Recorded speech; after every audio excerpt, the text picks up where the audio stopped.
वज़ीर-ए-आज़म की ज़ेर सदारत वफाकी काबीना का इजलास खत्म हो चुका है। तामीराती शोबे के लिए सेल्स टैक्स की छूट की मंजूरी दी गई है। काबीना कोरोना वायरस से बचाव के हुकूमती इक़दाम और लॉकडाउन की सूरत हाल पर ब्रीफिंग दी गई है और वज़ीर-ए-आज़म ने वफाकी काबीना को कौमी फैसलों के बारे में एतमाद में लिया है। वफाकी काबीना इजलास में मामूल के 5 निकाती एजेंडे पर बातचीत हुई है। वफाकी काबीना कौमी कमीशन बराए माइनॉरिटीज़ की तश्कील नौ की मंजूरी दी गई है। तामीराती शोबे के लिए सेल्स टैक्स की छूट की मंजूरी दी गई है। आतिफ भट्ट हमारे साथ मौजूद हैं। आतिफ भट्ट, बताइएगा इस इजलास में जो 5 निकाती एजेंडा था उसके हवाले से क्या लाहे अमल अपनाया गया है? आतिफ भट्ट से भी राब्ता बहाल करने की कोशिश करेंगे। काबीना ने पावर सेक्टर से मुतालिक इंक्वायरी रिपोर्ट पब्लिक करने की मंजूरी दे दी है। तामीराती शोबे के लिए सेल्स टैक्स छूट की मंजूरी दी गई है। आतिफ भट्ट ने हमें फिर से ज्वाइन कर लिया है, उनसे बात करेंगे। आतिफ भट्ट, बताइएगा पावर सेक्टर की रिपोर्ट के हवाले से, उसे पब्लिक करने के हवाले से मंजूरी दी गई है, क्या तफसीलात हैं आपके पास? जी, वफाकी काबीना के इजलास में बड़ा फैसला किया गया है और जो काबीना ने पावर सेक्टर से मुतल्लिक जो इंक्वायरी रिपोर्ट है उसको पब्लिक करने की मंजूरी दे दी है। काबीना की कमेटी जो कमेटी बराए तवानाई थी उसकी जानिब से सिफारिशात और एक रिपोर्ट जो है वो तैयार की गई है, जिसको आज काबीना के इजलास में भी डिस्कस किया गया है और इसकी बाज़ाब्ता तौर पर काबीना के अरकान की जानिब से मंजूरी दे दी गई है कि जो पावर सेक्टर से मतलब जो इंक्वायरी रिपोर्ट है इसको पब्लिक किया जाए। इसी तरह जो शेड्यूल एजेंडा था उसमें की जो है वो मंजूरी दे दी गई है। काबीना के इजलास में जो काबीना कमेटी बराए डिस्पोजल ऑफ लेजिस्लेटिव केसेस के फैसलों की तौसीक कर दी गई है। सरकारी मुलाजमीन की रिटायरमेंट के बाद रिहाइशगाहें ना छोड़ने से मुताल्लिक जो पॉलिसी पर नजरसानी की जो है वो मंजूरी दे दी गई है। मुसाफिकी कमीशन ऑफ पाकिस्तान रिस्ट्रक्चरिंग की जो है वो सिफारिशात थी उसको मंजूर कर लिया गया है। काबीना इजलास में काबीना इजलास का जो दीगर एजेंडा था उसमें कौमी कमीशन बराए माइनॉरिटीज की तश्कील नौ की मंजूरी दी गई है। काबीना ने कंस्ट्रक्शन इंडस्ट्री के लिए इस्लामाबाद में सेल्स टैक्स के खात्मे की मंजूरी जो है वो दे दी है। और काबीना के इजलास का जो बड़ा फैसला था वो यही है कि काबीना के इजलास में जो पावर सेक्टर से मुतल्लिक जो इंक्वायरी रिपोर्ट है पब्लिक करने की मंजूरी दे दी है। जी ठीक है आतिफ भट्ट, आप हमारे साथ ही मौजूद रहेगा। ब्यूरो चीफ इस्लामाबाद मियां शाहिद ने भी हमें ज्वाइन किया है, उनसे बात करेंगे। मियां शाहिद, बताइएगा एक बड़ा जो फैसला लिया गया है कि पावर सेक्टर से मुतालिक इंक्वायरी रिपोर्ट पब्लिक करने की मंजूरी दे दी गई है, क्या अपडेट्स हैं, मजीद क्या हिकमत अमली अपनाई जाएगी अब इस फैसले के हवाले से? जी देखिए, जो पावर रिपोर्ट है पावर सेक्टर की और उसमें बहुत बड़ा स्कैंडल जो सामने आया है वो IPPs की जानिब से नाजायज मुनाफे का है, जो कि 900 अरब रुपए से जायद का बनता है और 100 अरब रुपया जो है उन्होंने यक वक्त जो है एक ही दफा कमाया था और उसके बाद जितने भी उनको जो मुनाफे की शरह जो है वो ज्यादा मिलती रही तो उससे अब तक जो है वो 900 अरब रुपए का नाजायज मुनाफा जो है वो कमा चुके हैं। इसमें तमाम पावर प्लांट्स हैं, जिसमें LNG पर इस्तेमाल होने वाले पावर प्लांट्स हैं, कोल वाले भी हैं और 1994 की पावर पॉलिसी के मुताबिक जो पावर प्लांट्स लगाए गए थे 5 प्लांट्स जो है उन्होंने नाजायज मुनाफा कमाया। और इसके अलावा उसमें यह भी बताया गया कि जो सर्कुलर डेट है वो इसलिए बढ़ा है कि पावर प्लांट जो है उनकी तरफ से जो उनको नाजायज मुनाफा दी जाती रही और जो सब्सिडी जो है वो बजट से दी जाती रही और बेल आउट पैकेज दिए जाते रहे। इसकी वजह से 1.9 ट्रिलियन जो है वो सर्कुलर डेट की शरह जो है वो बढ़ गई। तो यही वजह है कि वो रिपोर्ट जो है वो पब्लिक करने की का फैसला किया गया है कि ताकि उसको जो है पब्लिक किया जाए, जो उसके जिम्मेदारान हैं उनके खिलाफ जो है अगर कार्रवाई हो सकती है तो कार्रवाई की जाए और IPPs के जो मुआहदे हैं उनको पर नजरसानी हो सकती है तो उस पर भी नजरसानी होनी चाहिए और इस हवाले से मुज़ाकरात भी हो चुके हैं। और इसमें कुछ चीजें जो है उनका फॉरेंसिक ऑडिट होना भी जरूरी है, क्योंकि बहुत से ऐसे मालकान IPPs के मौजूद हैं जो कि काबीना में भी का हिस्सा है और या काबीना का हिस्सा नहीं है तो उनके फ्रंटमैन जो है उनके पावर प्लांट्स हैं। तो इस हवाले तक ऑडिट कराने का भी उसमें कहा गया है उस रिपोर्ट में कि फॉरेंसिक ऑडिट उसका कराया जाए ताकि पता चल सके कि इसका असल बेनिफिशरी कौन है और असल मालिक कौन है और इसका फायदा कौन उठा रहा है। ये रिपोर्ट एक बहुत बड़ा स्कैंडल है पाकिस्तान मुल्क की तारीख का, क्योंकि इसमें अरबों नहीं खरबों रुपए जो है वो लूटे गए हैं और वो खरबों रुपए जो है वो नेपरा की मिली। ठीक है मियां शाहिद, आप हमारे साथ ही मौजूद रहेगा। सीनियर तजियाकार आरिफ हमीद भट्टी साहब हमारे साथ मौजूद हैं। बहुत शुक्रिया सर आपके वक्त का। एक बड़ा फैसला लिया गया है वफाकी काबीना के इजलास में, पावर सेक्टर से मुतालिक इंक्वायरी रिपोर्ट पब्लिक करने की मंजूरी दे दी गई है, एक बड़ा स्कैंडल है, क्या कहेंगे आप इस पर? देखिए, पाकिस्तान की पूरी तारीख का पावर सेक्टर का सबसे बड़ा फ्रॉड का ये स्कैंडल है, पावर स्कैंडल, जिसमें अवाम की जेबों से निकाल के चंद लोगों को खरबों रुपए दे गया।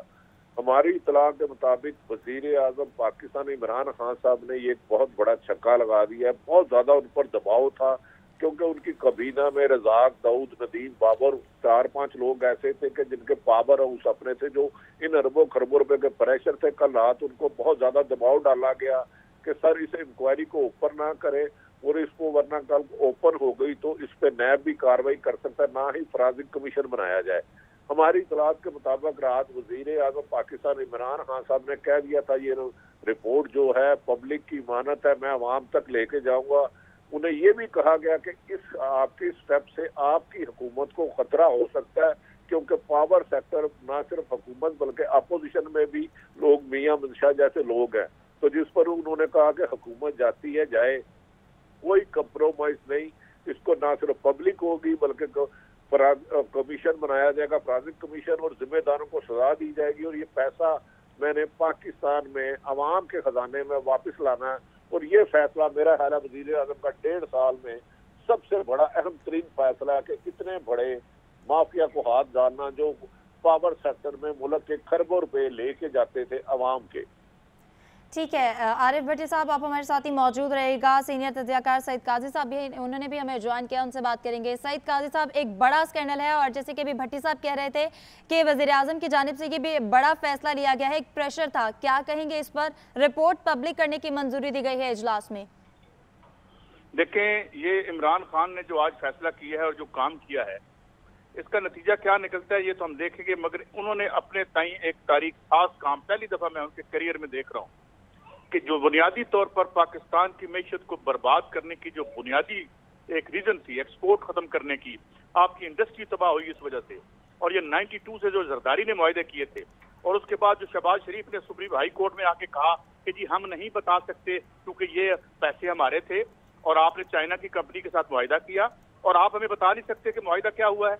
आज पता चला आपको कि जो एक पाकिस्तान में चाइना ने लगाया, इन्होंने लगवाया, वो उसकी जो कीमत थी, लागत थी, इंडिया में लगने वाले उसी प्लांट की से 234 गुना ज्यादा पैसे पे किए गए। तो मैं समझता हूँ इमरान खान ने आज सारा पेंडोरा बॉक्स खोल दिया है, ढक्कन उठा दिया है। इसकी पॉलिटिकल रेपरकशंस आएंगी, क्योंकि ये वही लोग हैं जो इलेक्शन में फंड करते हैं, और ये कह चुके हैं, कल भट्टी साहब ने ये खबर दी थी कि जनाब वो कहते हैं कि हम तो इलेक्शन फंड करते रहे। ये अपने आप को इस निजाम का ओनर समझते हैं, ये मालिक समझते हैं। तो उस पार्लिमान की क्या अहमियत रह जाएगी जब एक बंदा उठ के कहे कि 7 MPs मेरे पास है, मेरी जेब में है। ये तो हमारी तौहीन है इतने मुकद्दस रहमान की। एक बहुत बड़ा काम हुआ है, अभी और खुलेगा, और जूं ये बुरहान अनफोल्ड करेगा आप नई नई कहानियां सुनेंगे। और इस निजाम में जो पब्लिक प्राइवेट पार्टनरशिप का फ्रॉड था, जो शहबाज शरीफ ने भी किया, ये जो 70 कंपनियां और किसी ने बात नहीं की उस पर, ये सारा खुल के सामने आएगा। And I really appreciate Imran Khan and पे ट्रिब्यूट टू हिम कि उन्होंने एक बहुत बड़ा फैसला लिया है। जी सईद काजी साहब, कौन कौन से वफाकी वुज़रा के लिए ये रिपोर्ट पब्लिक होना उनके लिए ये टेंशन बन सकती है?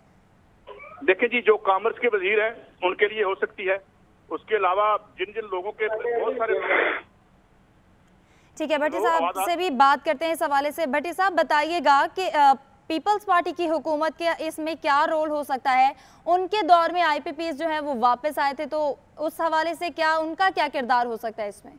देखिए, ये गालबन 94 में आई थिंक आए थे और इसकी अमेंडमेंट हुई थी 2002 में, 2007 में, यहाँ तक हुई थी कि ये पाकिस्तान में डॉलरों में कन्वर्ट करा ली इन्होंने पेमेंट लेना, उससे खरबों रुपए पाकिस्तान के अवाम को नुकसान हुआ जो बिल मुझे आपको और आम शहरी को देना पड़ता है। मैं समझता हूँ इमरान खान ने वर्ल्ड कप वाला छक्का मारा है।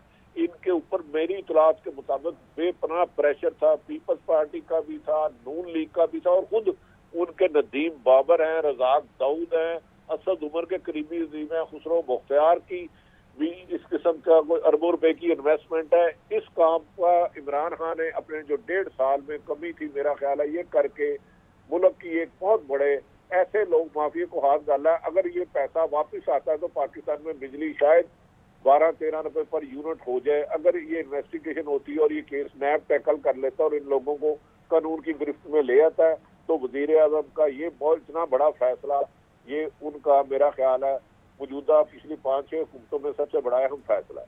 भट्टी साहब, बड़ा फैसला ले लिया है, क्या लगता है कि साबिक वज़ीर-ए-आज़म भी इसमें इन्वॉल्व हो सकते हैं?